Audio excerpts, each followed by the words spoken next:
Hey folks, I recently visited Grand Rapids' long-running anime convention called JAFAX. Want to know what my thoughts are on the event? Stay tuned to find out more.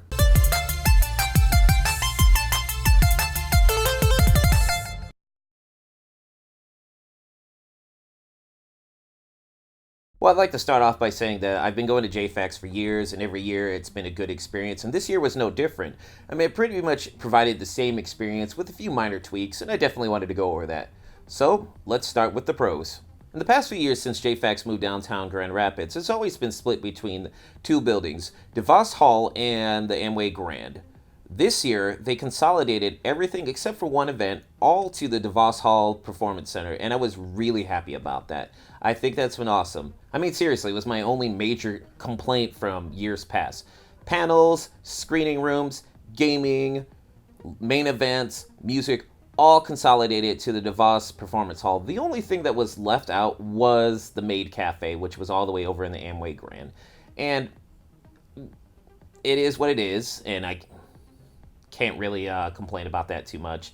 I mean, yes, it was a walk, but it wasn't terrible by any means to make it over to the Maid Cafe should you choose to go over there. But everything was all in the, not the Amway Grand, the DeVos for this year, and I hope they continue that trend for years to come. I mean, just like the last few years, JFX had a lot of good things going for it. Quick registration. I think the longest I heard was like 15 minutes in line to get your badge and to go on with your things. And if you chose to do so shortly after picking up your badge, if you wanted to go get an autograph right away, the autograph session area was directly behind registration this year. Last year was at the back end of the vendor's room, but this year was directly right after registration, so you didn't really have to go far to hop right in line to go grab an autograph from one of the numerous guests, which I'm going to talk about pretty soon.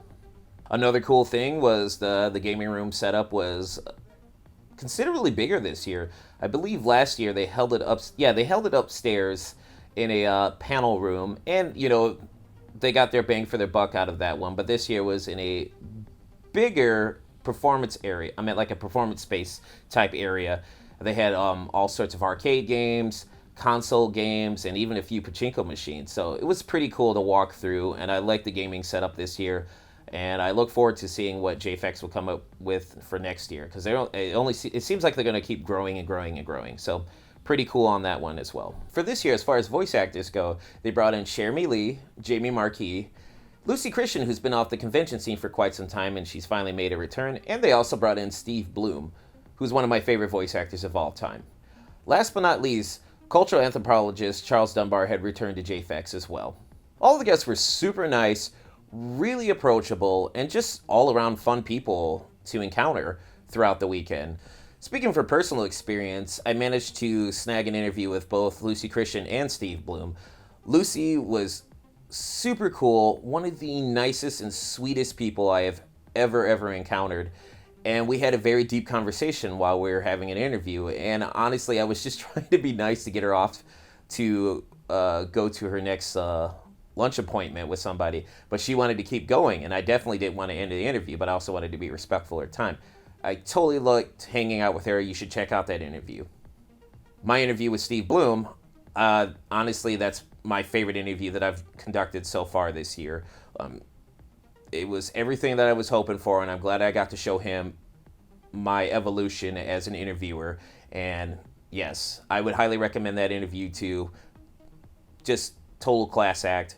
I mean, I really can't complain about any of the guests. They were all super cool, like I mentioned just a few minutes ago. So, not even a few minutes ago, a few seconds ago when you're watching this review. Power of editing, folks. But yes, I can't really complain about any of the guests, and I'm happy that JFX keeps bringing quality guests each year, and I only can imagine that they're going to continue doing that trend for years to come. So, excellent. One of the things I definitely wanted to note was, granted, yes, JFX had the typical Q&A panels with guests. They had one really cool event this year that I thought stood out. I mean, I've seen it elsewhere, but I think it stood out this year for JFX. They actually had guests do script readings. Each of the voice actors would use one of their numerous voices to actually read the dialogue from the script to hilarious results. They did a scene from Powerpuff Girls. I would like to say they did one from B-movies, and they also did, I love SNL's parody of Celebrity Jeopardy, so suck it, Trebek. However, I will have to say my favorite scene that they acted out was the scene from Monty Python and the Holy Grail, the Holy Hand Grenade of Antioch. That was pretty hilarious. I don't remember like who they utilized as far as voices go, but all in all, this is definitely a panel I would love to see return to JAFAX with voice actors in the future. So, good times, can't complain. As far as musical acts go this year, JAFAX did not disappoint. They brought in nerdcore rapper Q Sylvania and All Your Bass, which is this brass instrument ensemble playing video game tunes, and totally cool. Both acts, I would recommend checking them out. Excellent music, can't complain. And I hope JAFAX continues bringing in nerdy musical guests in the future. I would love to see more and more of that, especially in Michigan, just in general. But yes, more nerdy video game, not necessarily video game music, but more nerdy music is always good, in my opinion, especially at conventions. So I definitely want to see that continue. And before I end this pro section of the video review, I wanted to go over one final piece that I found was very touching that JAFAX did. For those of you who didn't know, there's a guy named Keith. I want to say his last name was Lehman, so forgive me for the mispronunciation if I'm incorrect. Had unfortunately passed away recently. Keith was a fixture in the anime scene, at least as far as the Michigan convention scene, and I would see him everywhere. And he would always cosplay, nice force of positivity. And, you know, from what I understand, he volunteered to help out a lot at JAFAX. And unfortunately, like I said, he had passed away, and he certainly will be missed. And JAFAX had a nice tribute area set aside for him of like pictures provided from his father that Keith had taken over the years with guests, or just memorabilia from Keith's personal collection.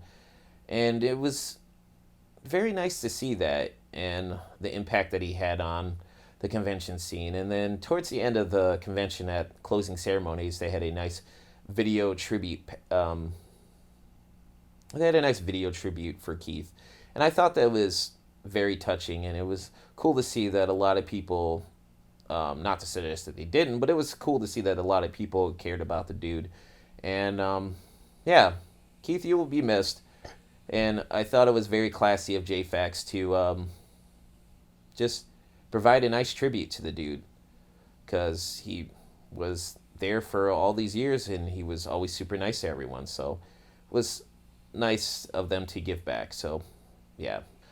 Well, for the past few minutes I've been talking about pros, and now it's time for me to mention the cons of JAFAX. And actually, I only have really one complaint. The spacing in the vendors/dealers room was a little off. Like in the Artist Alley side, it had more spacing than the vendor section of it. So Artist Alley, very spacious, you can walk through. Vendors, a little bit cramped, and yeah, it was just cramped. So just uneven spacing. I feel like next year, if they just evened it out a little bit, it would create a better flow. I mean, it wasn't by any means terrible, but it's something that I feel they can improve on for next year. So all in all, I had a great time at JAFAX, as to be expected, to be honest. And I look forward to seeing what this convention can do in the future, because it seems to me like it's only going to grow bigger and bigger and bigger, and better and better and better.